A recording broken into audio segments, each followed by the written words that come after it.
عليكم ورحمة الله وبركاته. الحمد لله وكفى وسلام على عباده الذين اصطفى. أما بعد فأعوذ بالله من الشيطان الرجيم. بسم الله الرحمن الرحيم. يا أيها الذين آمنوا اتقوا الله وكونوا مع الصادقين.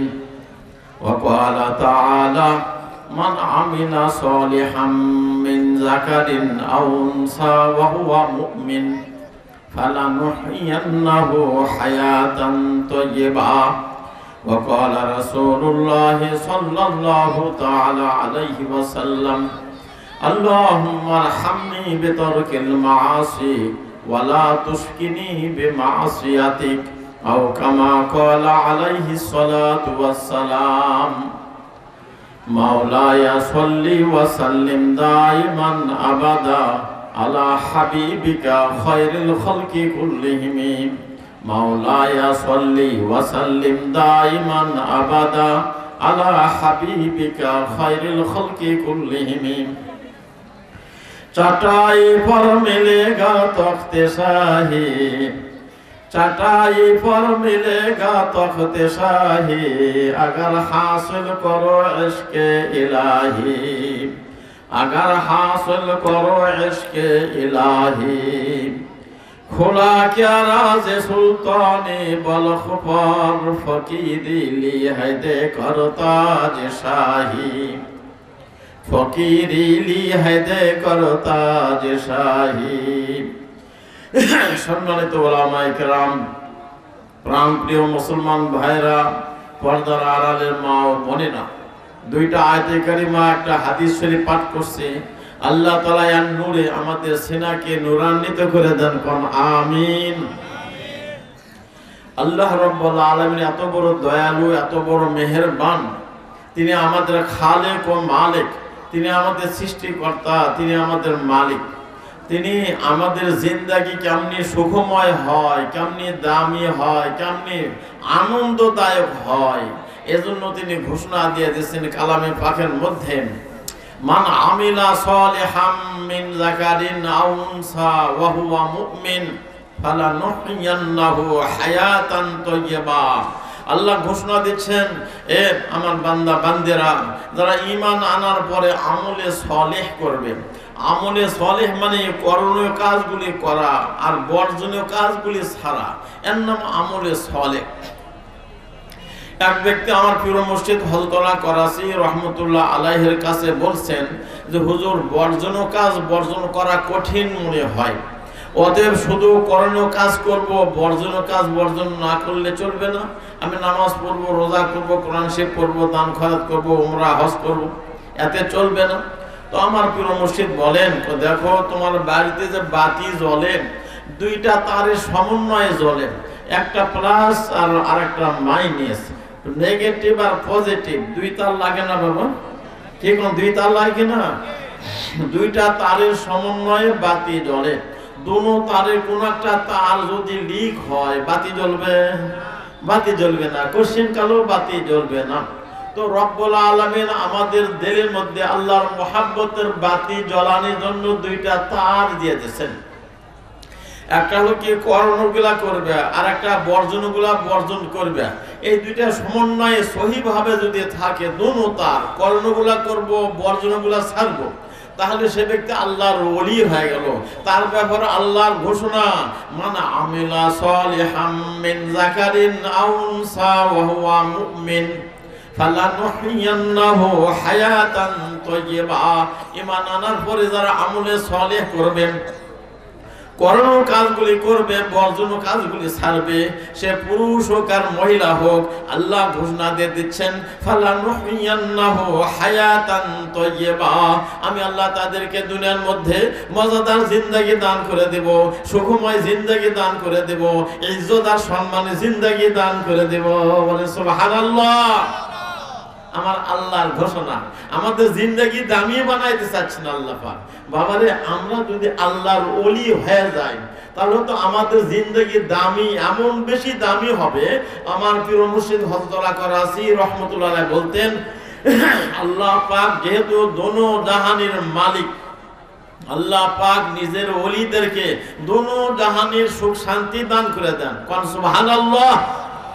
অনেকে হয়তো বেরনি ধরবে না, তারা মনে করে হুজুর আমি একটা চাকরি করি, কোনো মতো জিন্দগি আমার কাটে, তো আপনি যে বলতেছেন আল্লাহর ওলি হলে দোনো জাহানে সুখ শান্তি পাওয়া যাবে, এটা আমার বেরনি ধরে না।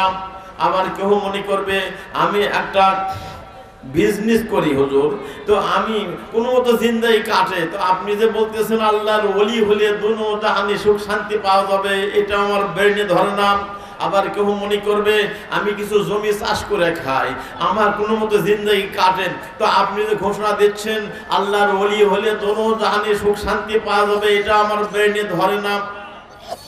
সর্বস্তরের মানুষের বোধগম্য হয় মতো একটা উদাহরণ আমার প্রিয় মুর্শিদ সেট করছেন। সেটা কি, সুইজারল্যান্ডের মানুষেরা এক ধরনের ঘড়ি আবিষ্কার করছে। এই ঘড়িগুলি হাতে দিয়া ওযু করে, গোসল করে, ভেতরে পানি প্রবেশ করে না। এটার নাম ওয়াটার প্রুফ ঘড়ি। কি ঘড়ি বাবা? ওয়াটার প্রুফ ঘড়ি।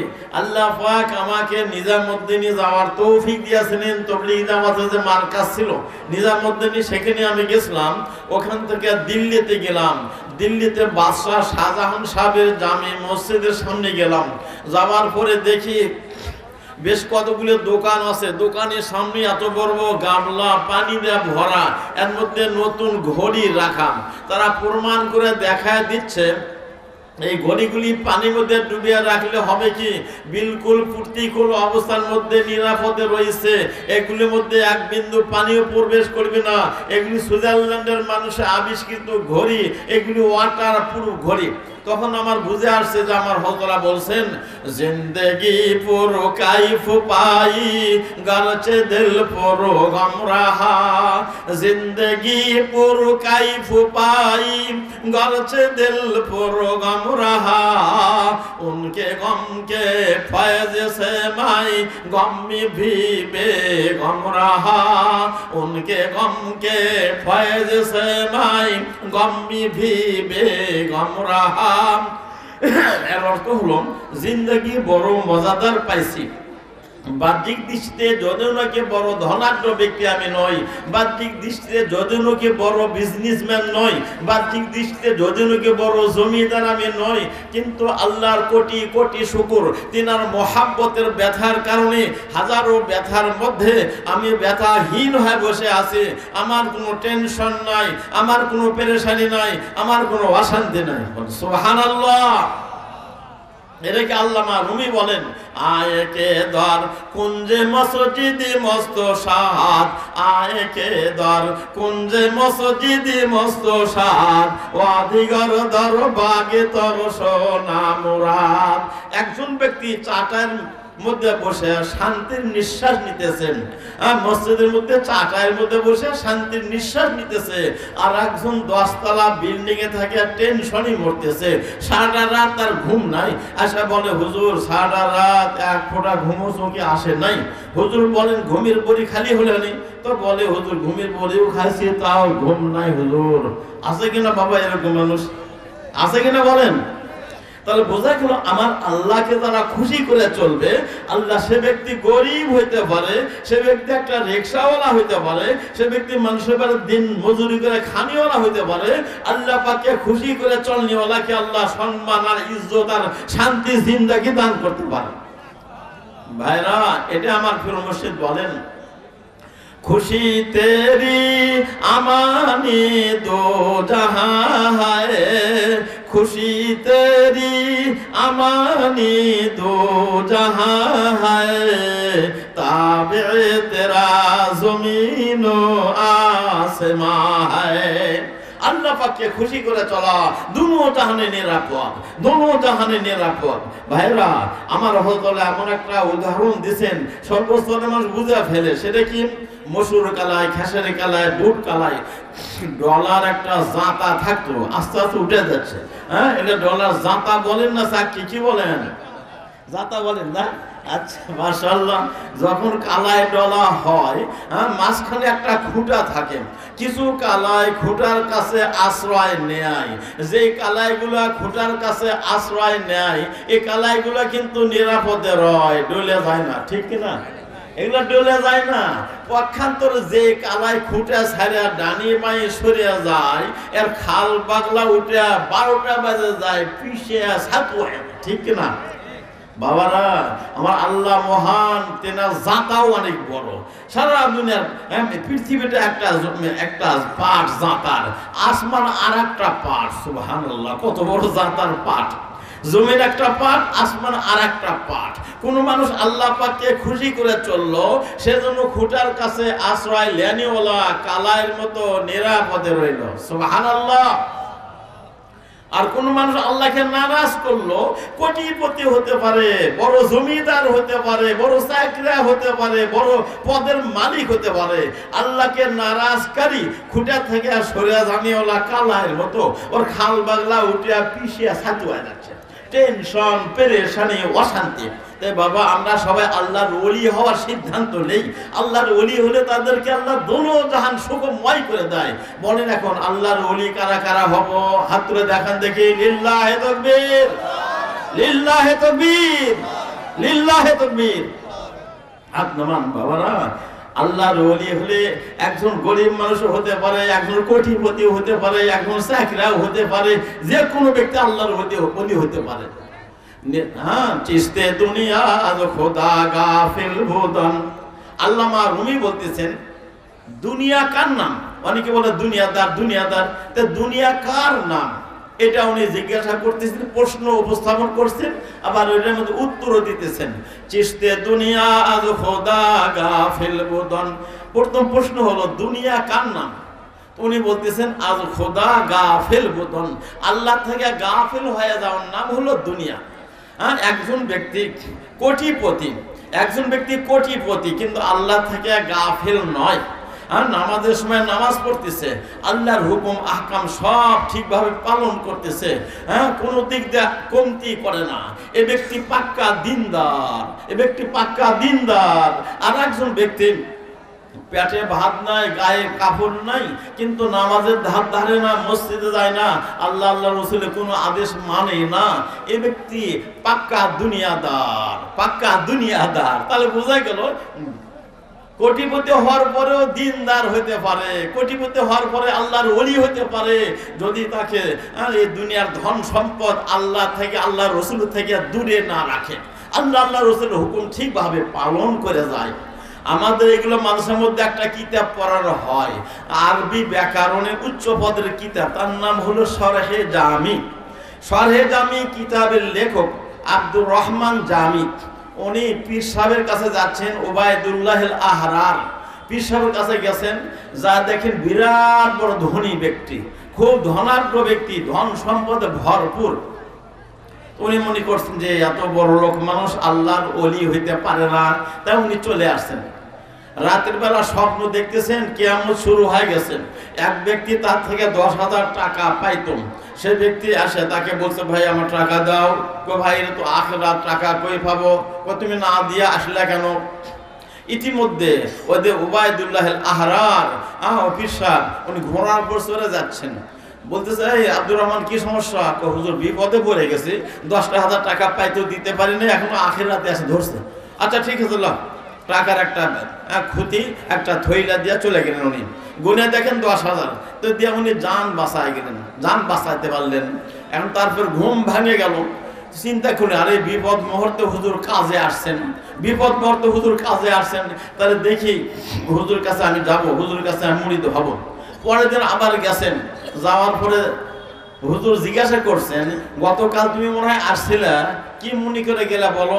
যে হুজুর কি আর বলা যায়, গতকালও আসছিলাম কিন্তু এত এতেকাদ, এত বিশ্বাস আপনার প্রতি ছিল না, যা এখন হয়ে গেছে। না আমি শুনতে চাচ্ছি, বলো না কি চিন্তা করে তুমি ফেরত গেছিলা? তো বলতেছে নামর দাস আকে দুনিয়া দোস্তে দারত, আল্লাহর ওলি হতে পারে না, যাদের কাছে এত ধন সম্পদ থাকে তারা আল্লাহর ওলি হতে পারে না, এই চিন্তা করে আমি গেছি। উনি বলতেছেন এই ছন্দের সঙ্গে আর এক টুকরা ছন্দ লিখে লাও, আগার দারদ বরায়ে দোস্তে দারদ, আগার দারদ বরায়ে দোস্তে দারদ। ধন সম্পদ যদি রাখে ওই আল্লাহর জন্য রাখে, কখন কোন জায়গাতে কি প্রয়োজন দিনের কাজে তারা সারা দেয়। মাদ্রাসা করা দরকার সেখানে বিল্ডিং করে দেয়, সেখানে সহযোগিতা করে, ছাত্রদের খাওয়ার ব্যবস্থা করে। মসজিদ করা দরকার, মসজিদের কাজে সহযোগিতা করে, যে কোনো কাজে ধর্মীয় কাজে সহযোগিতা করে, তাহলে কোনো অসুবিধা নাই। সে ব্যক্তি আল্লাহর ওলি হতে পারে। মানে সুবহানাল্লাহ। আল্লামা রুমি আরেক ভাবে বুঝাইতেছেন, আবদার কাশ, ওয়ালাইকুম আসসালাম, বসেন। আবদার কাশ তিহালাকে কাশতিয়ান, আব আন্দর জিরে কাশতি পুস্তিয়ান।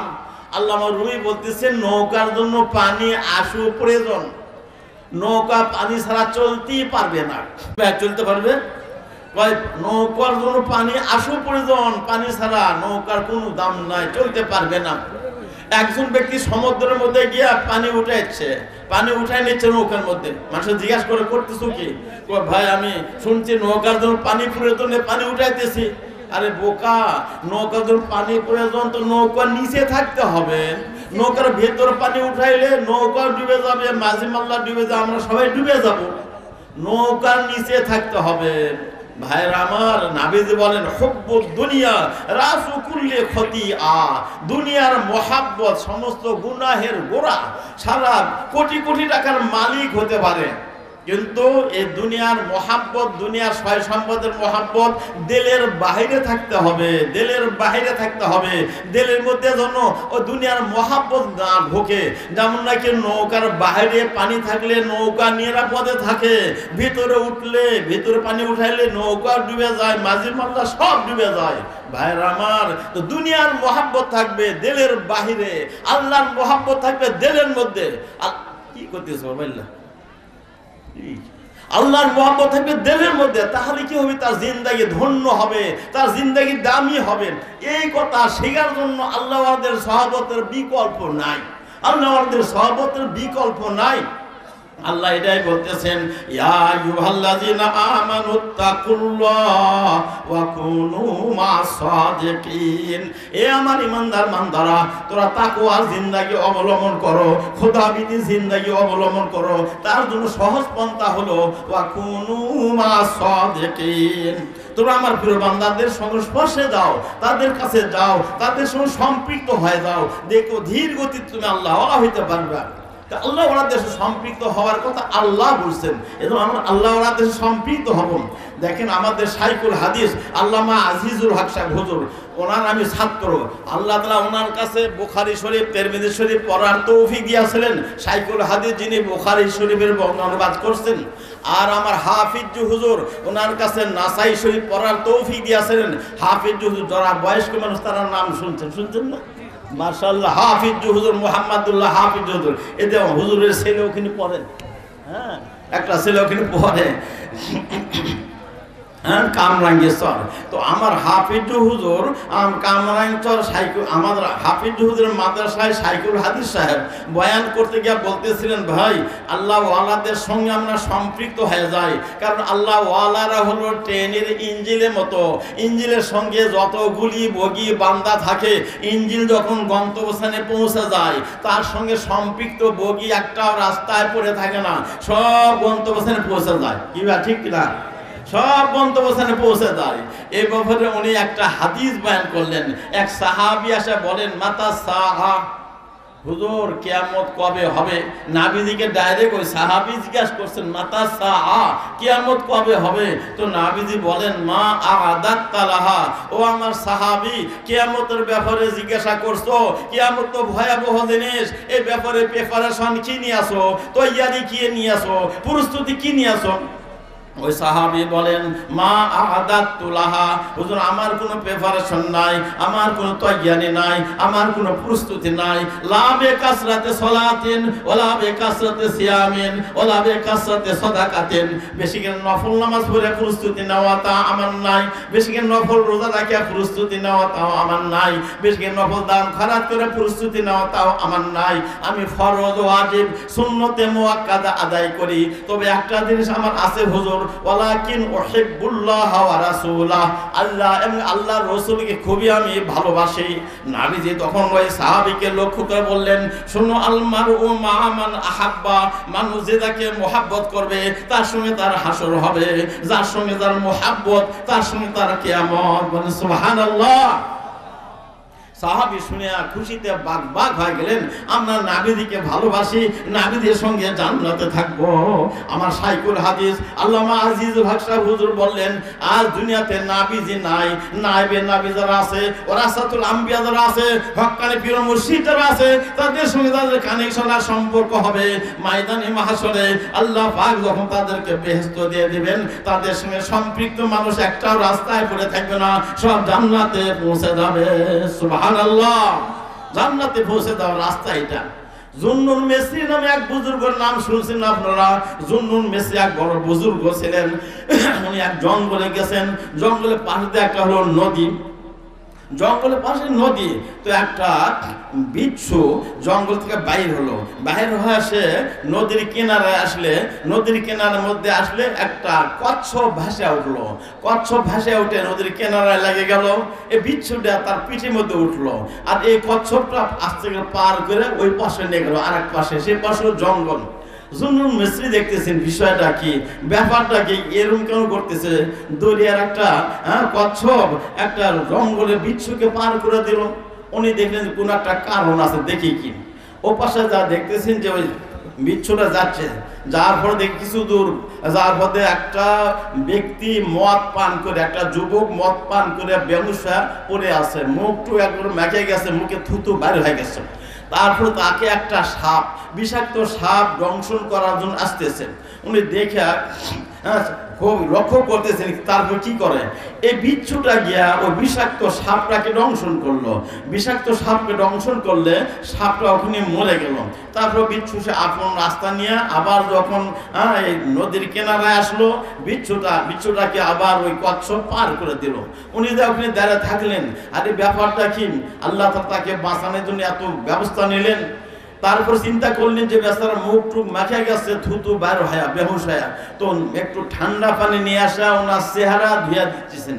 চেহারা ঠান্ডা পানি যখন লাগছে, তার চৈতন্য ভাব আসে গেছে, বেহুশি ছেড়ে গেছে।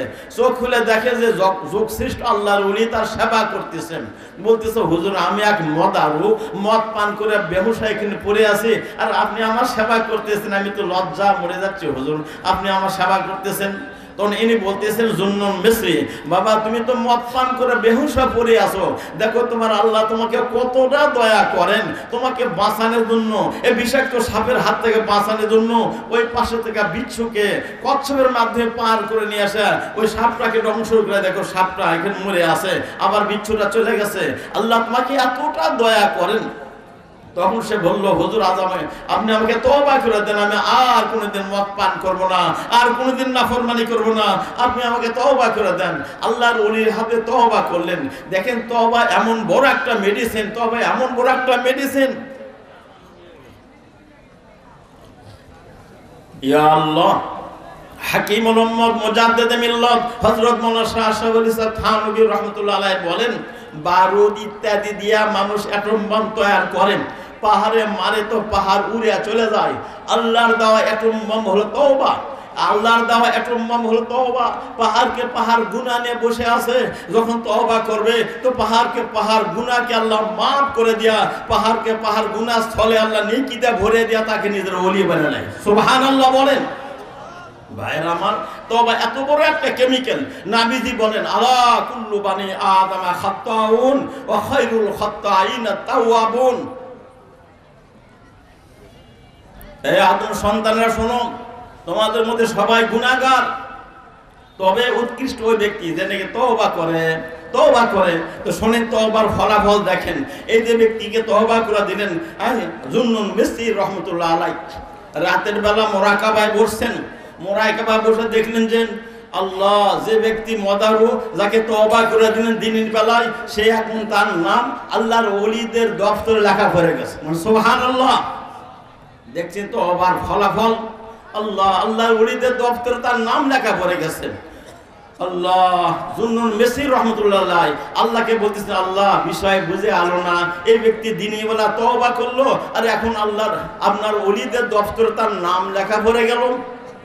আওয়াজ আসছে, জুন্নুন মিসরি আন্তা গসালতা ওয়াজহাহু লিআজরি ফা গসালতু কলবাহু লিআজরিকা। হে জুন্নুন মিসরি শোনো, তুমি আমার মহব্বতে তার চেহারা ধুইয়া দিছিলা আর আমি তোমার মহব্বতে তার অন্তর ধুইয়া আমার ওলি বানিয়ে দিছি। এ হলো আমার মাওলা। मैं उनके सिवा किस पे फिदा हूँ ये बता दो, मैं उनके सिवा किस पे फिदा हूँ ये बता दो, ला मुझको देखा उनकी तरह कोई अगर है। এমন দয়ালু মালিক আল্লাহ, যে নাকি গুনাহগার পাপী মদারু তওবা করার কারণে আল্লাহর ওলি হয়ে গেছে। ভাই আমার আল্লাহ এত বড় দয়ালু। আমাদের প্রাণপ্রিয় নবী আমাদের গুনাহগার বান্দাদেরকে সান্ত্বনা দেওয়ার লক্ষ্যে একটা ঘটনা শুনেছেন। হাদিসে পাকের মধ্যে আছে, এক ব্যক্তি মরুভূমির দেশ পাড়ি দেওয়ার জন্য উট নিয়ে রওনা করছে। উটের মধ্যে খানা দানা পানি সবকিছু থাকে। এক জায়গায় গিয়া বিশ্রামের প্রয়োজন হয়েছে, একটা গাছের সঙ্গে উটটা বাঁধে রেখে সে বিশ্রাম নিতেছে। চোখ নাগে আসছে, ঘুমের ভাব হয়েছে। কিছুক্ষণ পরে চোখ খুলে দেখে আল্লাহ উটটা নাই, যেখানে বান্দা ছিল উট নাই। এমন মানে নৈরাশ হয়ে গেছে, জিন্দেগির আশা থেকে একদম নৈরাশ হয়ে গেছে। হায়, মরুভূমির মধ্যে উট হারিয়ে গেছে, আমি তো আর বাঁচতে পারবো না, আমার তো মৃত্যু এখানেই আছে, আমার কপালে এটাই যেখানে মৃত্যুবরণ করতে হবে। চিন্তায় অস্থির হয়ে সে আবার ওখানে শুয়ে পড়তে হয়, আমার মৃত্যু অনিবার্য, এখানেই আমার মৃত্যু হবে। উটের মধ্যে পানি টানি সবই ছিল, উট নিয়ে সফর করা সহজ, মরুভূমির দেশ খালি তো যাওয়া যায় না। চিন্তায় অস্থির হয়ে শুয়ে পড়ছে। আল্লাহ চোখ লাগিয়ে আসছে, কিছুক্ষণ পরে চোখ খুলে দেখে যেই জায়গার মধ্যে উট বান্ধা ছিল ওই জায়গার মধ্যে আছে। সুবহানাল্লাহ। খুশিতে বাগ হয়া মানুষ খুশি চোটে বলবে একটা, বলে ফেলে আরেকটা। তো বলতেছে আন্তা আল্লাহ আন্তা আব্দি আনা রব্বুকা, এ আল্লাহ আপনি আমার বান্দা, আমি আপনার খোদা। কি বলছে? এ আল্লাহ আপনি আমার বান্দা, আমি আপনার, বলবে আপনি আমার খোদা, আমি আপনার গোলাম, আমি আপনার বান্দা। কিন্তু বলছে আল্লাহ আপনি আমার বান্দা, আমি আপনার খোদা। মানে ভুলেতে খুশি শুরুতে বলবে একটা, বলে ফেলছে আরেকটা। তো আমার নবীজি সাল্লাল্লাহু আলাইহি সাল্লাম বলেন, দেখো উটওয়ালা উট হারানোর পরে যখন নৈরাশ ভাব এসে গেছে, আবার উট পাওয়ার পরে যে এরকম খুশি হয়েছে, এর চাইতে বেশি খুশি আমার আল্লাহ তাআলা গুনাহগার বান্দাদের প্রতি হয়। কোন গুনাহগার বান্দা আল্লাহ থেকে দূরে সরে আছে, গুনাহ করে, নাফরমানি করে, নামাজ নাই, বন্দেগি নাই, দিনদারি নাই, পরহেজগারি নাই, এই ব্যক্তি যখন আবার তওবা করে আল্লাহর দিকে এগিয়ে আসে, আল্লাহ তাআলা ওই উটওয়ালা ব্যক্তি উট হারায় ফেলা যে এরকম নাকি খুশি তা আত্মহারা হয়ে গেছে, তার সাথে বেশি খুশি আল্লাহ তাআলা গুনাহগার বান্দার উপর হয় দান করা। আলহামদুলিল্লাহ। আমার প্রিয় মুর্শিদ বলেন, মায়ুস না হো আহলে জমি আপনি খতা সে, মায়ুস না হো আহলে জমি আপনি খতা সে, তকদীর বদল जाती है मुज़तर की दुआ से, तकदीर बदल जाती है मुज़तर की दुआ से। ও আল্লাহর বান্দারা, নিজের গুনাহের দিকে তাকাইয়া নৈরাশ হইয়া যায় না, বইমুখ হয়ে যায় না, তকদীর কিন্তু পাল্টে যায়। অনুতপ্ত হয়ে কান্নাকাটি করলে বাবা আল্লাহ তাআলা এত বড় দয়ালু, এত বড় মেহেরবান, এত বড় দয়ালু। নাবিজা আরেকটা হাদিসের মধ্যে বলছে, এক ব্যক্তি এক নয় দুই নয় 99 জন মানুষকে মার ফেলছেন। পূর্বের জামানার নবীর ঘটনা লিখেছেন আমাদের নবী, আমাদের গুনাহগার বান্দাদেরকে সান্ত্বনা দেওয়ার লক্ষ্যে 99 জন মানুষের হত্যাকারী। সে তো আল্লাহর নাফরমান। একজন আবেদ তার কাছে গিয়ে বলে, ভাই আমি কি মাপ পাইতে পারি? আমি তো 99 জন মানুষ হত্যা করে ফেলছি। তো বলে যে হায় হায়, মানুষ মারা তো মহাপাপ, তুমি এতগুলো পাপ করছো, আবার মুক্তি পাওয়ার আশা করতেছো, জাহান্নামে ছাড়া তোমার উপায় নাই। তার দিলে নৈরাশ্য ভাব এসে গেছে। আচ্ছা জাহান্নামে যাওয়াই লাগবে, ঠিক আছে তোকে নিয়েই যাবো। তার কাছে অস্ত্র ছিল, তার মারা দিচ্ছে। আর কয়জন হলো? 100 জনের হত্যাকারী। আল্লাহ, বেশ কিছুদিন পরে তার দিলে এমন পেরেশানি আসছে, এমন পেরেশানি আসছে, হায় করলাম কি, হায় করলাম কি। তো হক্কানি আল্লাহ ওনার কাছে গিয়ে বলে যে হুজুর আমি তো 100 জন মানুষের হত্যাকারী, আমাকে কি মুক্তির কোনো পথ বাতায় দেবেন, কোনো পথ আছে? উনি বলেন হ্যাঁ হুজুর আছে ভাই আছে। হ্যাঁ তুমি যখন এত পেরেশান হইছো আল্লাহ তোমাকেও মাফ করে দিবে। তো বলে হুজুর কি পন্থা অবলম্বন করলে মাফ পাইতে পারি? তো বলছে যে এলাকা থেকে এতগুলো পাপ হয়েছে অতি অল্প সময়ের মধ্যে, অল্প সময়ের জন্য তুমি সামনের গ্রামে যাও, আল্লাহওয়ালার বস্তি আছে, ওখানে গিয়া তওবা করে আসো, আল্লাহ তোমাকে মাফ করে দিবে। শুনে তার দিলে সান্ত্বনা আসছে, আচ্ছা তাহলে মাফের রাস্তা আছে, আমি এই কাজে আগে করব। রওনা দিছে যে মাফের রাস্তা আছে যে আমি আগে করবো, রওনা দিছে। মনে করেন তার এলাকা থেকে আল্লাহওয়ালার বস্তি 2 কিলো দূরে, তার এলাকা থেকে রওনা দিছে। আল্লাহ কোয়ার্টার কিলো না যাইতে আজরাইল আলাইহিস সালাম এসে হাজির। মানুষ যদি নেককার হয় আজরাইল আলাইহিস সালামের সঙ্গে রহমতের ফেরেশতা আসে, বদকার হলে আযাব আর গজবের ফেরেশতা আসে। এই ব্যক্তির ব্যাপারে 2 দল ফেরেশতাই আসছেন। রহমতের ফেরেশতাদেরকে আযাবের ফেরেশতারা লক্ষ্য করে বলতেছেন, আপনারা কেমনে আসলেন? এত 100 জন মানুষের হত্যাকারী, আপনারা কেমনে আসলেন? তারা বলতেছে আল্লাহ গফুর রহিম, হয়তো বা ক্ষমা করে দিয়েছেন। না, যেখানে যাওয়ার কথা যায় তো সারে নাই। এই 2 দল ফেরেশতা আপসের মধ্যে কথা কাটাকাটি করতেছিলেন। ইতিমধ্যে আল্লাহ পাক এক ফেরেশতাকে পাঠাইলেন, যাও আমার ফেরেশতারা যে আপসে দ্বন্দ্ব করতেছে যা বলো। তারা যখন দ্বন্দ্ব না করে যেই জায়গা থেকে যাচ্ছে কতটুকু গেছেন, আবার যেখানে যাওয়ার মনোনিবেশ করছে সেটা কতটুকু আছে দেখো, কোনটা নিকটে যেখান থেকে যাচ্ছে এটা তো হলো গুনার নাফরমানির জায়গা। এটা যদি নিকটে হয় তাহলে আযাব আর গজবের ফেরেশতা তার রূহ নিয়ে যাবে। আর যেখানে যাওয়ার মনোনিবেশ করছে আল্লাহওয়ালার বস্তি, ওইটা যদি নিকটে হয় আল্লাহর রহমতের ফেরেশতা তাকে নিয়ে যাবে, বাস রূহ নিয়ে যাবেন। আল্লাহ ফয়সালা করে দিয়েছেন। দেখেন এদিকে আল্লাহ দয়া কতটুকু। ওয়া আওহা ইলা হাযিহি আনতা বাদি ওয়া আওহা ইলা হাযিহি আনতা কারাবি। গুনার জমিনকে হুকুম করছেন, এই গুনার জমিনটি দূরে সরে যা, দূরে সরে যা। আল্লাহর হুকুম পায়া গুনার জমিনটা প্রশস্ত হয়ে দূরে সরে গেছেন। আল্লাহওয়ালার বস্তিকে বলছেন, এই তুই নিকটে আসা যা, নিকটে আসা যা। আল্লাহর হুকুম পায়া আল্লাহওয়ালার বস্তিটা বিলকুল নিকটে এসে গেছেন। এবার মাপ দিয়ে দেখা গেল গুনার জমিনটা দূরে, আল্লাহওয়ালা বস্তিটা নিকটে। আল্লাহর ফয়সালা হিসাবে 100 জন মানুষের হত্যাকারী রূহকে আল্লাহর রহমতের ফেরেশতারা নিয়ে গেছেন। বলে সুবহানাল্লাহ। তাই আমার প্রিয় মুর্শিদ বলেন, মায়ুস না হো আহলে জমি আপনি খতা সে, মায়ুস না হো আহলে জমি আপনি খতা সে, তকদীরি বদল জাতি হয় মুজফর কি দুআ সে, তকদীরি বদল জাতি হয় মুজফর কি দুআ সে। ও আল্লাহর বান্দারা, নিজের গুনাহের দিকে তাকাইয়া নৈরাশ হইও না, বই মুখ হয়ে যাইও না।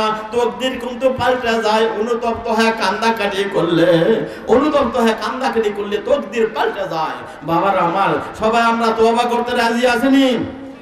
হাত তুলে দেখেন কারা কারা তওবা করতে রাজি আছি। আল্লাহ আমাদের সবাইকে কবুল করে দেন।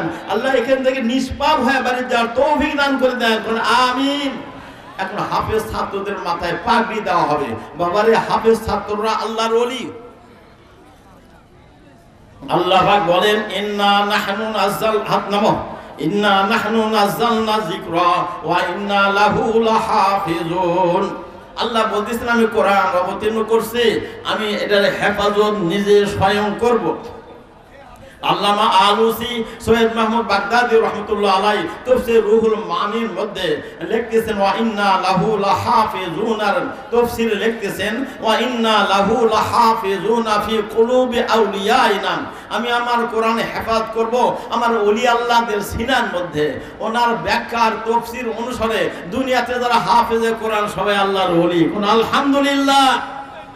এখানে আল্লাহর ওলি বানানোর একটা ফ্যাক্টরি। দেন কিছু ছেলের মাথায় পাগড়ি দিয়ে দেওয়া হবে, এরা কোরআনে হাফেজ হয়েছে। ভাইরা আমার, নবী যে বলেন, খায়রুকুম মান তাআল্লামাল কুরআনা ওয়া আল্লামা।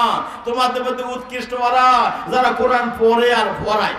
মুহাদ্দিসিন কেরামেরা এই ব্যাখ্যা লিখছেন, যারা কোরআন পড়তেছে আর পড়াইতেছে এদের যারা হিতাকাঙ্ক্ষী হবে তারা ওই হাদিসের আলোকে তারা উৎকৃষ্টের মধ্যে শামিল হয়ে যাবে। সুবহানাল্লাহ, বলেন সুবহানাল্লাহ।